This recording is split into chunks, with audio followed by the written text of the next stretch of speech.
All right, everyone. So you know the concept that it will be around 30 minutes conversation between Anne and Claire, and in the final there will be Q&A, and then we will make the final breakout room.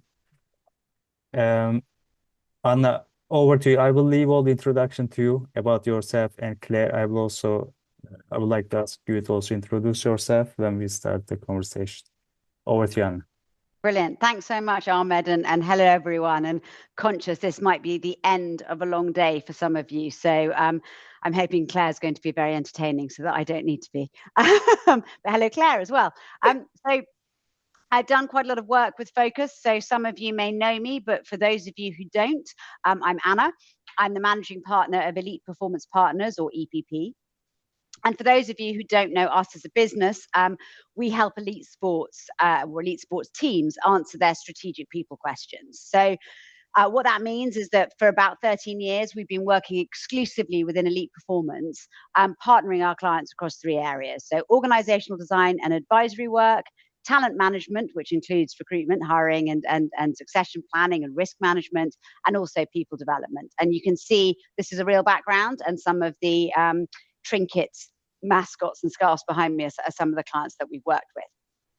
In terms of my own career, it's been fairly squiggly. So I started in advertising as a first career, advertising and marketing. I then transitioned into headhunting, and then transitioned into headhunting in sport. And then from there, actually, did a master's in mentoring and coaching. I work as a mentor and a coach. I lead the advisory and people development sides of our business. I'm actually the only woman in the UK to co-own and co-run a sports recruitment and advisory firm. And I'm telling you that just because one of the things that I feel very passionately about is we need to understand why people are believable and credible in any space. We quite often now meet people who just start talking, and you've got to have a reason to believe them. So hopefully that gives you some reason to believe. EPP was actually one of the first recruitment firms to kind of foray into women's sport, and actually particularly into women's football 13 years ago. And we remain the organisation to replace the most senior leaders in women's sport in the UK on the performance side. So hopefully I will have some insight to share. But really embarrassingly, while I've done a lot of stuff in my career, I have never been a journalist. And yet Ahmed has let me ask the questions of Claire, who has been a journalist. So this is really actually quite odd for me. I guess I do interview people a lot as a headhunter, but I'm terrified that Claire's got all the better questions. So this feels really weird, but that I'm here leading this conversation, not you. So if you want to take over at any point, please do. But I guess that's because your insight is probably also more impressive than mine as well. So I'd love you to start by just telling us a bit about you and your background. It's really impressive. So you might have to cherry pick the best bits. But yeah, let us know why you're so believable and credible, which I know you are. Thanks, Anna. And thank you, everybody. Really great to see so many of you online. So Claire Bloomfield, currently Chief of Football Affairs and Governance at World Sevens Football. No doubt you've all seen the crazy Instagram Reels content and coverage that came from our last tournament just at the end of last week at Brentford. Seven-a-side women's football tournament with some of the best clubs from around the world. And prior to joining World Sevens at the end of last year, I was the head of women's football at the European Club Association here in Switzerland. And there I was covering everything from governance, the competition landscape, working across the kind of reform of the organisation itself, so ensuring that women's football clubs were included in the statutes of the organisation. Worked on the reform of the Women's Champions League twice over and the Women's Europa Cup, which feels very much like my little baby. And working right across important regulatory changes, including maternity provisions, research into menstrual cycle and performance. But started my almost 20-year career in football as a journalist, as you said, Anna. Really, 18, 19 as a rookie journalist on the newspapers covering the Premier League with not a woman in sight, and often not even a female's toilet in the press boxes either. So we've seen quite some change in football over that time. I came through as a journalist at a point when nobody would pay you to write about women's football, so it was very much a kind of hobby, if you like, with a kind of long-term ambition to transition into sports governance. And that all came around at an unexpected time, let's say. It was kind of fast-tracked, if you like, by COVID. And I certainly feel like I've now kind of found my calling in women's football in the governance and administration of the game. That's brilliant. Can you just tell us a little bit, because you moved to World Sevens in December, is that right? So That's right, what inspired you to make that move? What was the opportunity that you saw ahead? Yeah, World Sevens is an incredible organization. It has a female leadership team, something very unique in our sport, and I was thrilled to have that opportunity and trust from the likes of Jen McAsee, a real visionary investor who has backed a new concept, something that we've never seen before. And it was very clear that clubs and stakeholders were leaning into this new model and leaning into this innovation in a way which I don't think anything in men's football, given it's so steeped in tradition and history, I just don't think it would ever land as well in the men's game. I've always kind of seen myself, if you like, as a positive disruptor, and I felt that that's exactly what World Sevens was. It was an opportunity to build something. That's something I really enjoy doing. And I think just by seeing the tremendous success we've had in London over the last few days, and the kind of outpouring of feedback and excitement on the tournament since I arrived back at home yesterday has just been truly overwhelming. So now thrilled to see what comes next. And yeah, if you haven't already seen all of the walkouts and the tremendous goals, I urge you to get on the World Sevens Instagram and check them out. Brilliant, thank you. And I'm going to ask you a question in a minute about the kind of mistakes still being made in women in leadership in women's game. But actually, before I do, just because you mentioned it, attracted by an all women's or an all female leadership team, what difference does that make? What have you noticed that changes? We've got biased comments coming in at the bottom, so I'm going to ignore those. But yeah, what difference has that made? It's tremendous. The dynamic of every conversation is different. Right. I think obviously the conversations also about women's football start from a very different place, because everybody is already invested and tuned into this shared goal and mission with real enthusiasm and passion. And I think that sort of sense of passion for the women's game is infectious. I think there are very frank and honest conversations. There are less egos to navigate. And I think this has really been crucial to us being able to make the progress we've made in just a very short space of time, given, that the first World Sevens tournament happened just a year ago in Estoril in Portugal.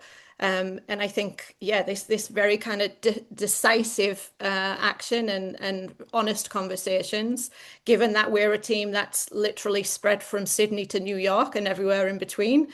I think to be able to build the culture that we have, where you really will run through walls for each other, I think that's really testament to the leadership that we have, and as I said, the varied expertise and female leadership that are on board at World Sevens.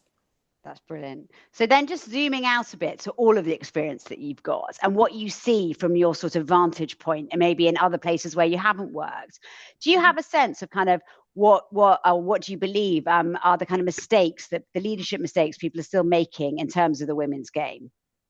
I think there's probably two things that stand out for me. One is this sense of appointing figureheads rather than operators.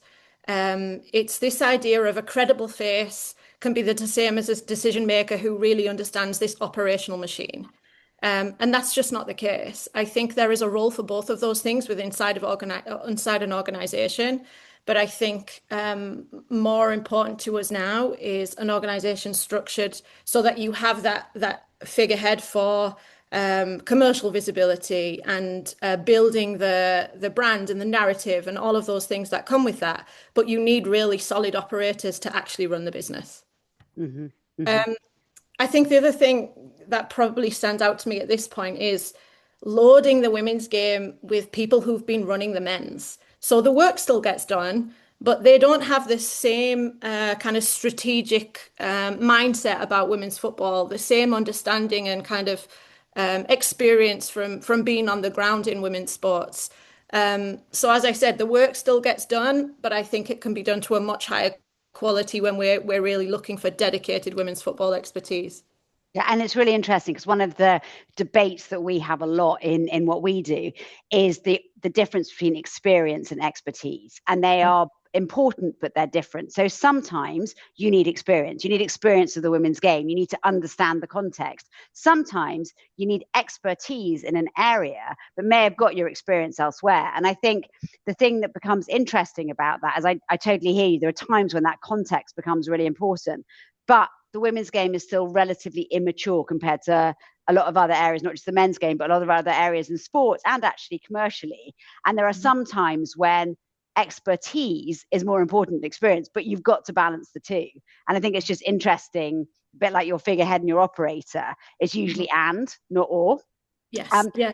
The other thing that I loved you talking about being a positive disruptor. And the other thing that I really noticed that drives me mad is there's a difference between personality and character. And a lot of women, particularly in the women's game, and men too, but I'm gonna go with the women in the women's game, have really had to fight the good fight over the few years. They are trailblazers. They are people who have had to stand up, have difficult conversations, run through walls, all that kind of stuff. And as a result, I can barely name a senior female figure in the women's game that hasn't ruffled at least one feather. And yet, when I'm now leading searches, looking for senior figureheads, words get used that often don't get used of our male counterparts about bossy or difficult or agitator, which is why I love positive disruptor. And I find it really interesting because the truth is people who are believable and credible in this game, who've been in it through thick and thin, who've got that experience and run through those walls, will not still be there if they haven't ruffled some feathers. People who haven't ruffled feathers haven't been on the journey. And yet I believe there is judgment of behaviors that were required earlier in the journey. You're nodding, so I'm going to ask the question. Do you agree? It's a leading question, but I think I can ask that. Have you seen that? Is that your experience? Yeah, yes, certainly. And I think it's even thinking about my role and my journey in women's football, I feel a huge sense of responsibility to empowering and encouraging the next generation of leaders in football to not only fulfill their training and follow their passions in the game, but then to stick with it. As you said, it can be extremely testing and challenging at times. It's where organisations and communities like Women in Football back in the UK have offered tremendous support in building that kind of sense of community and have been really vital. But I do think, as I said, I have a real responsibility to open the door for others coming through and help to kind of equip them with the skills that they need to survive in those boardrooms and thrive in them. Because if you're fortunate enough to be given a seat, you need to have a voice to be able to influence the change. So, yeah, as I said, I think whatever opportunity I have to work with young people and share some experiences from behind the curtain, if you like, I'm always very keen to do so. Because it's not lost on me how fortunate I am to have sustained a career in football for almost 20 years in various parts of the business. I still mentor a number of young people, former colleagues also who I have worked with for a prolonged period of time and coached and enjoy kind of following their career and watching them move on. And I think we've got to move away from this idea of organizations being threatened by young female leaders and instead empowering them and encouraging them to use their voice and spread their wings within their organizations. I love that. I love the idea of paying it forward. I think that's the best thing that we can all do is kind of open the opportunities out to other people. And I think also try and create a new language. You use loads of really positive words there, which is why I wanted to point out positive disruptor. Creative challenge is a good thing. And us all becoming comfortable with that and kind of reframing some of the language around female leadership as well as just leadership within the women's game. And it's really hard because this conversation can become very gendered very quickly. And it isn't always gendered, but often it is as well. And there are feminine and masculine styles, and women tend towards the feminine and men tend towards the masculine. Not always tend to, but more often than not. So I think that's a brilliant point. So just thinking about kind of how leadership's evolving, you've evolved. I mean, I imagine that was quite a big journey from 2020 COVID to now, the kind of the pace of that evolution. So the roles you've had have evolved, the game's evolved, you've evolved, etc. But just thinking about leadership responsibilities more broadly, as women's football organisations become more commercial, as they become more operationally sophisticated, do you think things have to change? Yeah, considerably. I was thinking back to just some conversations I've had over the last few months around this idea of the rate at which women's football is globalizing. And organizations are structured for domestic operation and performance. And those who are not structured with kind of an eye on the globalization of the sport are not ready. And both it can be in terms of kind of stakeholder relations, ability to navigate a very complex landscape now. It can be in understanding regulatory changes that are impacting their sport coming down the track. And I've noticed by the conversations I've had with, particularly with clubs actually from around the world, they're very much operating in their little bubble. But competitions like, the Club World Cup, the Champions Cup, this is really forcing football clubs in particular to have to think differently about the way that they operate. They can no longer just look within the walls of their own league. And I think this presents a real challenge, as we know, and Anna, you will know better than anybody, the talent pool is relatively small. So we really do have to invest a great deal in providing those opportunities to, even when it comes to former players who express an interest in staying in the women's game, but they don't want to be a coach, or they don't want to be working as an agent or even in broadcasting. What they want to do is understand the kind of governance and administration side of football, but the opportunities for them to do that are very limited. But I think it's really important that we start thinking about the kind of globalization of our sport, and then how that needs to kind of impact structures and hiring processes also. Completely agree. And I think, when I was thinking about this question, I was thinking actually a lot of it's similar to any business or organization that wants to grow. But you picked up in that first sentence, which is it's the rate of change that is so dramatic. And women's football is changing in a different landscape to when men's football did it. So, that gives us a difference as well. I also think there's something interesting when you just mentioned not every player wants to be a coach, but those that do, there's also a question about how we rewrite the definition of what it is to coach from a female perspective in the women's game, because all of the definitions that we're working to, the rules of the boardroom, the rules of engagement, are those of the men's game and are those of a male environment. And I think all of that needs kind of ripping up, not to be thrown away, not throwing out the baby with the bathwater, but just thinking about, well, how are we defining it to be fit for purpose for our sports? So yeah, brilliant. Thank you. Thank you so much for letting us know that. So just thinking about that, when you think about sort of two of the great leadership pillars, which are decision making and accountability, where do you think organizations are still lacking clarity there? How are the organizations that you see dealing with those two big things about making themselves accountable to themselves, their shareholders, etc., their fans, but also bringing in decision making? I think one of the first things that I would do is kind of map decision making against that actual operational complexity. And if the organizational structure and your team doesn't reflect the real decisions being made, like everything else is cosmetic. And I think we see all too often that organizations are making decisions because they think it's the right thing to do for the women's game, not because they have real strategic ambition that they're willing to chase, or they'll be bold enough to say, there's something I hear often where people will say, oh, we won't copy and paste from men's football, we're doing our own way. And often I ask, but are you brave and bold enough to do that? And often the answer is in the strategies and the publicity and the events that they do, that would suggest that actually they're not. I think even the media have an important role to play. I think we have a tremendous press pack covering the women's game in Europe, but I argue it's probably not deep in the kind of investigative sort of political stories and understanding of the game that it should be to truly hold governing bodies, competition organisers and alike to account. To stop you there, why do you think that is? Is that because they don't think the readers are interested, or is that because they don't think the stories exist, or what do you think drives that? Sorry. I think it's a great question. I think that having full-time women's football reporters on national newspapers in England is still a relatively new phenomenon. Those roles have not existed for very long.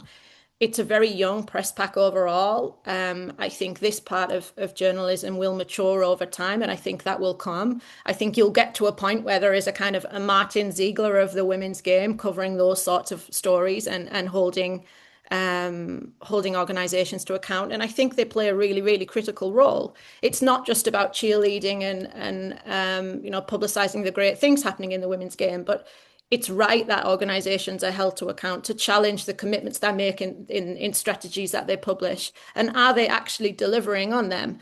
Or is it just a nice publicity stunt at the beginning of the year? Yeah, sorry, and I also interrupted you. So if I stopped a train of thought and you've got another point, please do make it. I mean, the other thing, just while I let you catch your breath, is just one of the things again that we notice is often, not always, but often, women's well, pretty much always, but women's football teams or organisations or clubs are smaller, financially, commercially, operationally than the men's side, and I think. The other thing that people need to think about when they think about decision making and accountability is there is a reality of startup and scale up businesses that they operate differently.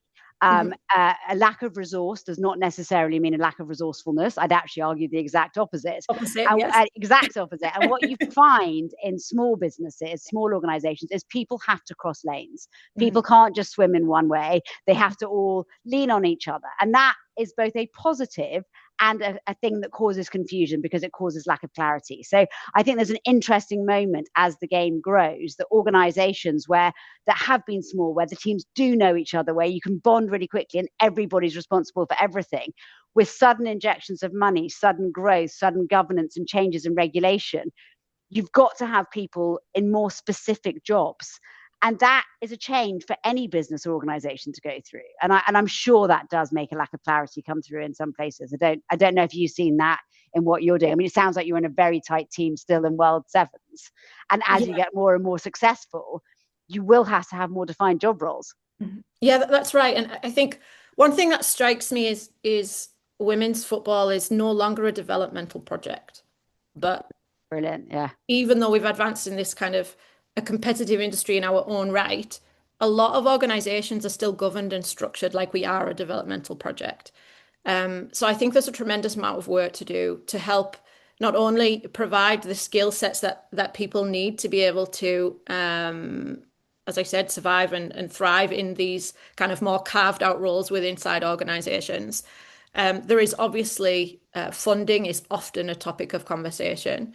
But I think we're at a point where if you're a football club coming to me, and this has happened in the past, you're a football club coming to me saying, so what do you think, Claire, about being the CEO? And you'd also be the sporting director at the same time. And that tells me everything that you need to know about that football club and what their ambitions are, that they don't appreciate that those two roles are both vital to the successful running of a football club, both as a business and from a sporting perspective. And I think it demonstrates that even now in some of the best leagues in the world, we're still not quite there yet. So there is a lot of work that we have to do to, I think, provide the levels of insight and helping boards make decisions on the right information. So having those frank and honest conversations, I think, is vital. And you often won't make a lot of friends by having those frank and honest conversations. And I always say the most important conversations happen outside of the room. But I think that's really vital to us making progress in this space and helping everybody understand the importance of carving out these specialist roles, moving away from this idea of having a generalist, somebody who kind of runs the club from top to bottom, and they're both managing kit to organizing calendars, looking at logistics, signing players, determining the style of play. Like, those days should be long gone. And at the very elite levels of the game, that's where we are, but not everywhere. So I think as I said, we still have a tremendous amount of work to do. I think it's also important that we move away from this idea of working in silos. And if you're working on the kind of sporting aspects of a competition or a football club, for example, you need to fully understand what's happening in the commercial space, because one impacts the other. And I think that's where I've been really fortunate that my experiences earlier on in my career have positioned me well at World Sevens to be able to speak the same language as almost anyone else in the business, even if my area of work is not in securing broadcasting deals and partnerships for the competition. It certainly helps to be able to have conversations where it does feel like you truly understand the impact that those decisions can make on other parts of the business. Yeah, absolutely. And that's led me brilliantly into what I was going to ask you about next, which is actually about where and how clubs are still structurally unprepared. And I think just playing back some of what you said, I find it extraordinary when I look at an org chart that's only got the one person on it, because, where's the check and challenge? Where's the diversity of thoughts? Who's going to say, yes, Anna, but, have you thought about it from a different perspective? And we expect these people to be all things to all people, but try to reconcile that with this enormous growth that we're predicting in the game. So we're seeing this investment coming in as if people believe the game will grow, but then we're not seeing the money being spent on the people and the infrastructure that needs to make that happen. So I also think it's really interesting, you're sitting in a kind of world role now. How much time do you spend looking at American sport? Because I guess with my San Diego Scarfs behind me, we had the opportunity to go in and help build an expansion team in the MLS. And what was something I always knew, but it's only when you actually get to do it on the ground yourself, that the commercial came first. But commercial and sport absolutely hand in hand the whole way. And I see that across all the American sports. And then over here in Europe, we talk about we're not going to just copy the men's, but we don't seem to be taking that lead and to be reordering the way we think about things. Has that been your experience too?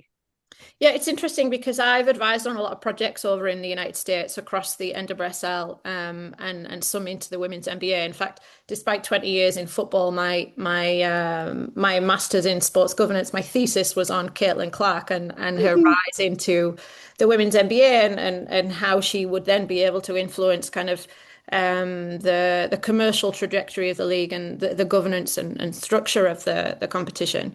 I think it's certainly something that we see. I would like to think we're taking the best bits of both at World Sevens, because we have truly got that global view with so many of our team members being from the United States. Our co-founders are all from the United States, with other key members of the team also coming from Europe. We're quite balanced. And as I said, this is where those honest and frank conversations really are very helpful, because we will challenge one another on even just being able to get this right blend of sport and entertainment, which I think World Sevens has kind of really hit the nail on the head with that. It's found a winning formula because we're pulling some of the best bits that some of the American sports are known for. The walkouts, for example, it's kind of a spin-off from something you would see in the NBA. So I think we're really fortunate that we've been able to kind of cherry pick the best bits that feel like they are the natural right fit for women's sport and for World Sevens in particular.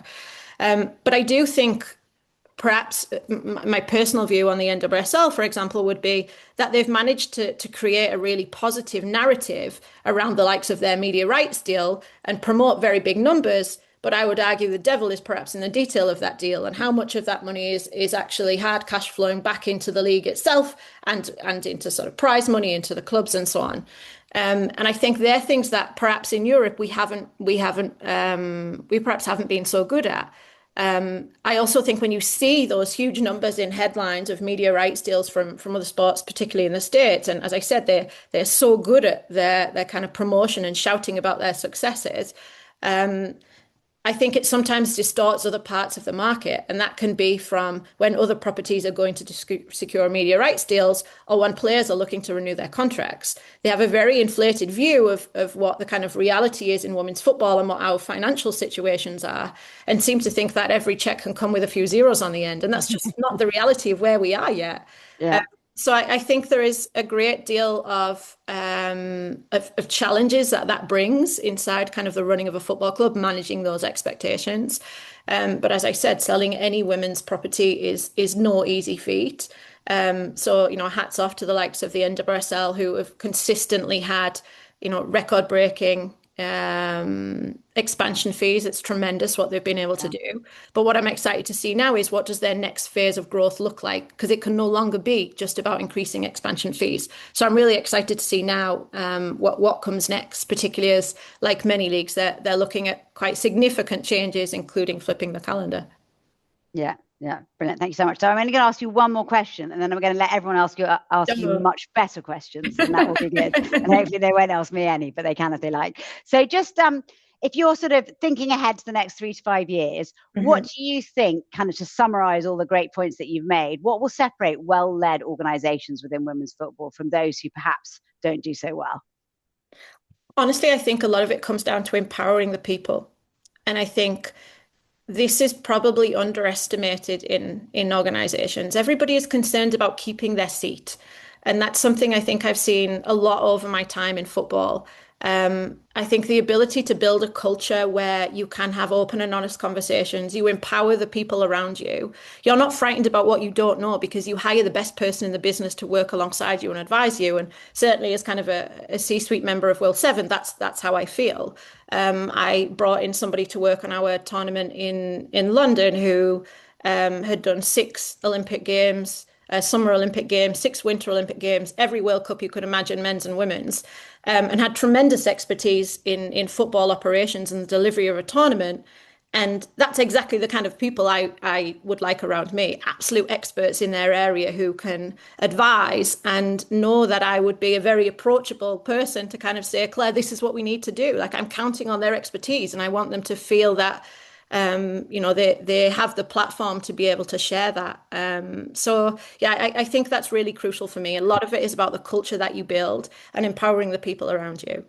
That's brilliant. I would completely agree with that. And I think the only thing I would add to it is to continue to define in the positive. And what I mean by that is, I remember saying it was a Canadian documentary, so I'm not being mean by saying this, but I remember it was a tongue-in-cheek Canadian documentary saying that the way that Canadians often define themselves, sorry, any Canadians there, this is not my point of view, is as not Americans. And so actually, rather than talking about all the brilliant things that making a Canadian, they spent a lot of their history saying we're not Americans.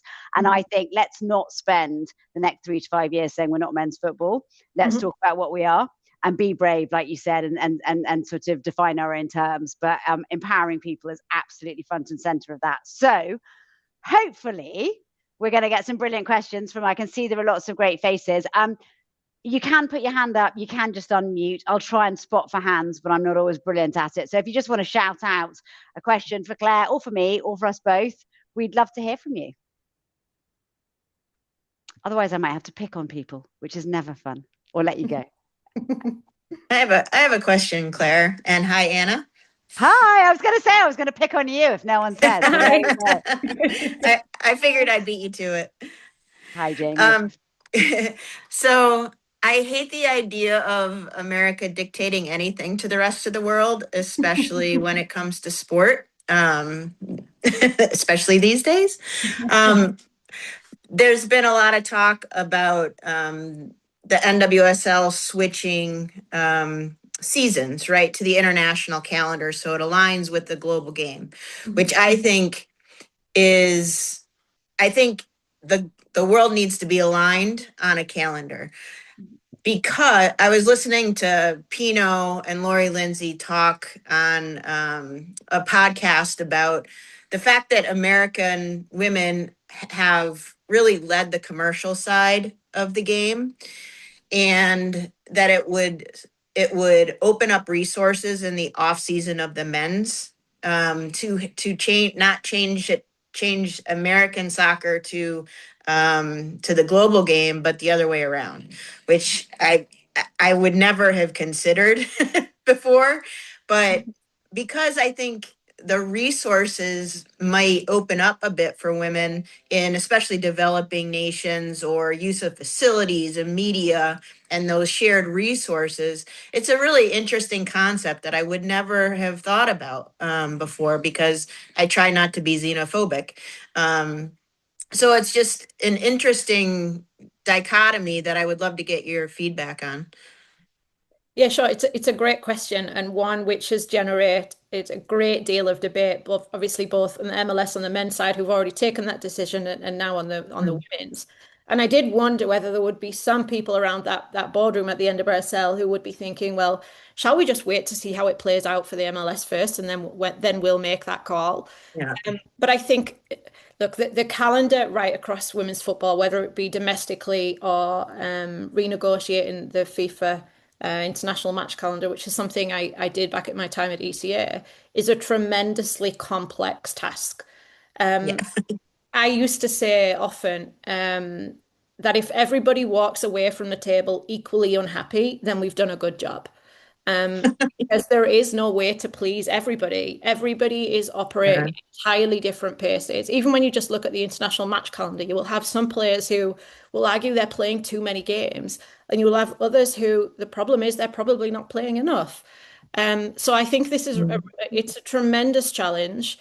Obviously, across the NWSL in particular, we know that there is lots of kind of the use of shared facilities that creates this complexity in itself.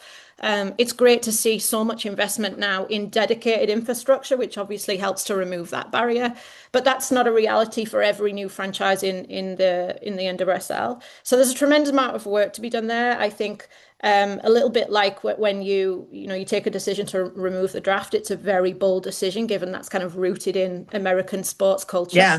And I think a lot of it comes with how good is your preparation? How are you kind of steering your stakeholders through that process, so that they know how to operate in this kind of new world with a calendar entirely flipped? I think the other thing you have to ask is, how challenging is that transition year going to be? Does it become almost a dead season? How do you try to navigate that, so that you kind of don't lose all of those fans and then have to re-engage them again with a product which will look considerably different? So, that's a very, very hot topic, one which I'm sure will be back on the agenda at the board of the NWSL very soon. And I would be surprised if we didn't have a decision on that by the end of the year. Oh, brilliant. Thanks. Katie has got her hand up. If you want to unmute, Katie, we'd love to hear your question. Hi, Claire. I'm sure you're sick of my mug already from last week. Hi, nice to see you.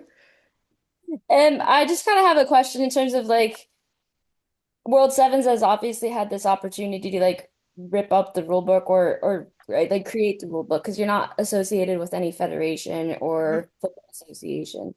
So what kind of lessons can clubs, particularly clubs in their infancy, take in terms of creating organizational or governance structures? Well, big question. Well, it's an interesting one because even though we sit out of Seven-a-side is not governed by FIFA, for example, although FIFA have given us tremendous support and praise for what we've been building at World Sevens. We do, for example, still when we operated in London last week with 8 clubs from the WSL, we are still bound by FA rules. So again, the kind of what I would say was key to that process was really strong relations with the Football Association in England and working with them very closely to understand the ecosystem that you're moving into. For example, we understood that the FA Cup is and should be the most lucrative domestic competition in England. So we have to build our model in such a way that we are additive to the kind of the domestic game. And as you say, we're ripping up the rule book in lots of other ways, but we need to make sure that we really manage those stakeholder relations and where we sit in the overall ecosystem very carefully. And I think that's something it certainly served me well right across my career in football is building a global network of relationships and really investing in those relationships. So of course, when you have opportunities to network at events or in educational programs, that's of course really important, but it's not just about reaching out to those people when you need them, but it's about maintaining and understanding the work that they're doing and the changes that are happening in their own business. And I think that once you have that kind of solid network, you can reach almost anyone in the game, and then there is always a way to get something done. Does that answer your question, Katie? I'm not sure if Katie's still there. Oh, there's Katie. Yes. Does that answer your question, Katie? You're on mute again. Are you giving us a thumbs up? Yeah. Brilliant. Thumbs up. I can't see any more hands up, but I can see that Bobby is off mute. Now that just might be because Bobby's not playing any dodgy music behind him, but he might have a question for us. Oh, he's muted himself. Bobby, no. Brilliant. In which case, no, has anyone got anything else that you'd like to ask, share, thoughts, things you disagree with? Always love things when people disagree with Yeah, stuff. of course. Yeah, please do. I think some of the best ideas come from discussion and debate, and we have them often at World Seven. So please do. I would be all open to that. Well, Claire, I'm going to share something then because I feel it's what an inspiring conversation. Thank you so much, Claire. Pleasure. I feel some people on this conversation could maybe influence more than myself, but I think the NWSL switching calendar would actually be a really bad decision for the NWSL. I think it would switch back eventually because enjoying the summer sports here, enjoying sports and the sporting occasions here. There's so much around an NWSL game. There's more than just and I know it's so complex, but just to share that I was at the Washington Spirit game this weekend. It was a sellout. When the game kicked off, it was about half full because everyone was in all the other parts of the stadium there was things going on, whether it was fan fest or the concessions, buying food. It's a huge experience, and I think that's so different to maybe European and this kind of narrative that we need to switch to a kind of a European kind of calendar. I think it actually would have damaging consequences, but that's just my opinion. I just wanted to share it. I also think that the US women's national team benefit from a huge competitive advantage every World Cup because they're in peak performance going into a World Cup. So, but just sharing because I think it's so kind of challenging and curious kind of how it shakes out, obviously. Rich, can Yeah. I just, oh, sorry, you go, Claire. I was going to say, yeah, really, really interesting point, and to many aspects of that, I would agree. I think, if the NWSL are thinking about visibility and kind of finding that white space, it's tremendously difficult. But you would think things like, the cup that they will play, I think typically is played in June. In fact, I think they will even be heading to Ohio in a few weeks, right? For the Challenge Cup, I think playing this competition perhaps outside of North America, is that something they could consider to kind of find that white space and grow visibility if that's their kind of ultimate aim and driving factor of changing the calendar? I think there are probably many things which are kind of contributing factors to that conversation. Something I used to talk about a lot, and something I really tried to drive into the decision-making process at ECA and across kind of women's football governance in Europe, which naturally came with some resistance initially because it was a different way of doing things. But that was bringing experts from the club's medical and sports performance teams into the decision-making process, because I felt like those kinds of seismic changes needed a 360 view. So, for example, it's all very well taking these decisions from kind of a strategic and commercial point of view, but what are the staff and experts who are responsible for physically preparing these players to compete at the highest level and peak at the right moments of the season? What's their take on whether or not this is a smart move, managing player loads and so on. So I have no doubt that that expertise is also kind of a key voice in the decisions that are happening at the NWSL. I think we need to get better at that, kind of looking at who isn't in the room and bringing them in so that we are making the best decisions for women's football. And like you say, being brave enough to take kind of a new path and do something a little bit different, but also being brave enough to switch back and admit that maybe we got it wrong. So I'm curious to see what will happen. I hope that some clarity is provided relatively soon. I imagine the broadcasters will also have something to say, given how fragmented the NWSL media rights space is. So yeah, tremendous upheaval if that's the decision that they take. But no doubt it will be done so with a tremendous amount of data and insights before they take the plunge.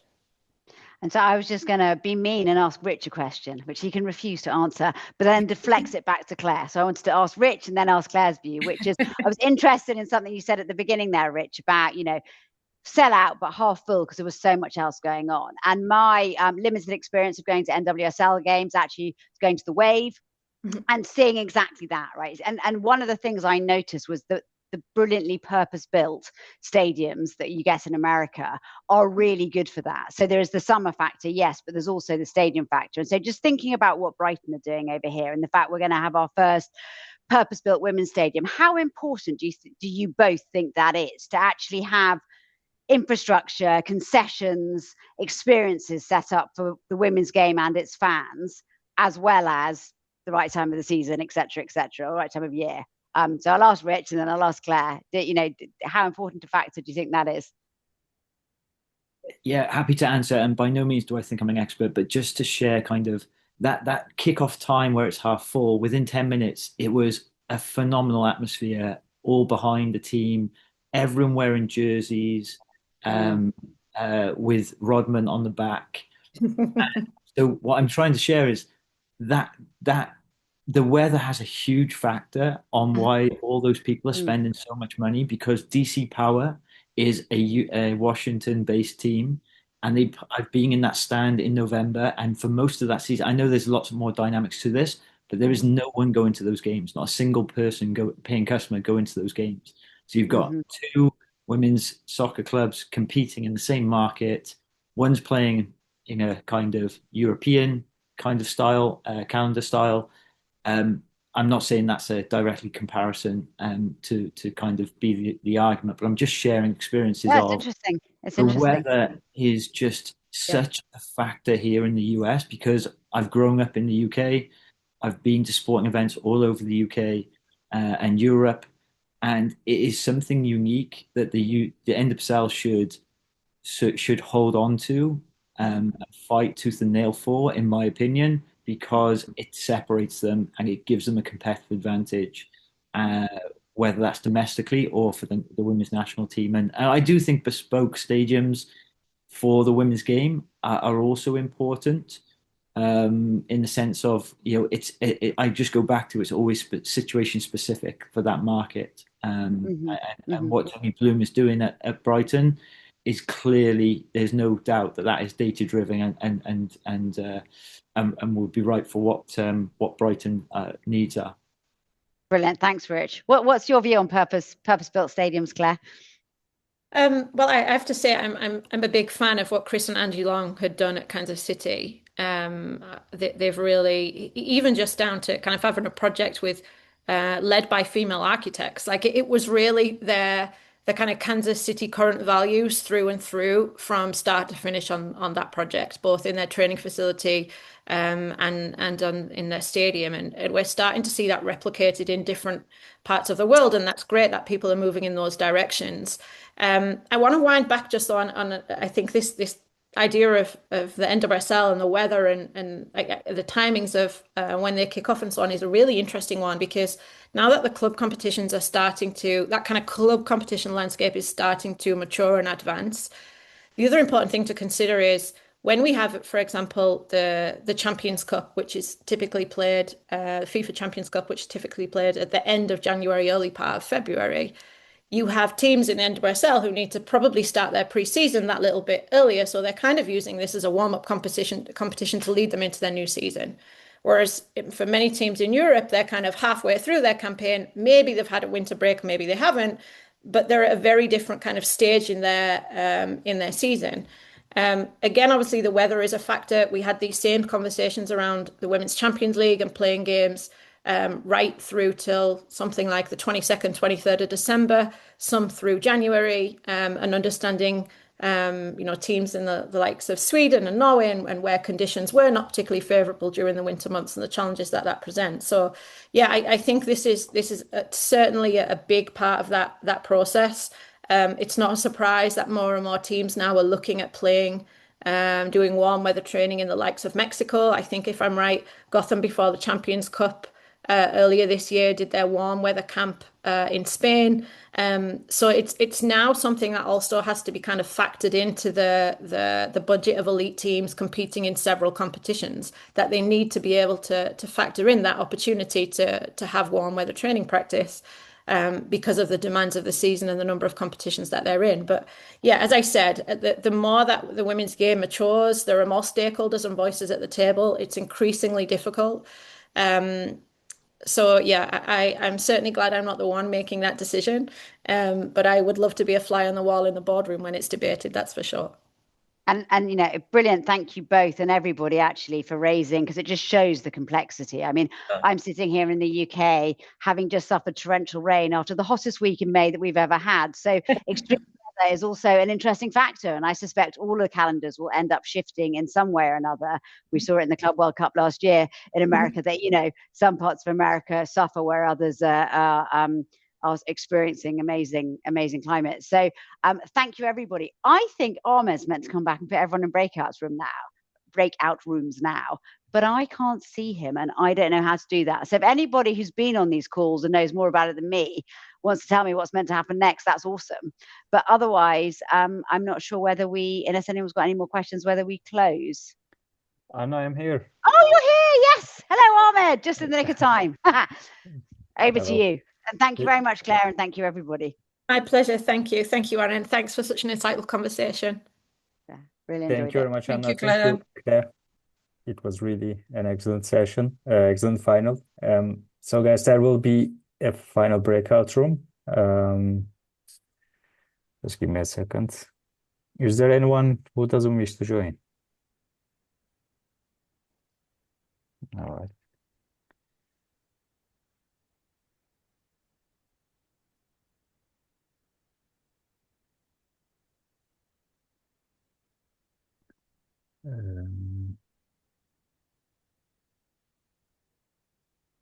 Okay, it will be 6 minutes and one time. See you in 6 minutes, guys.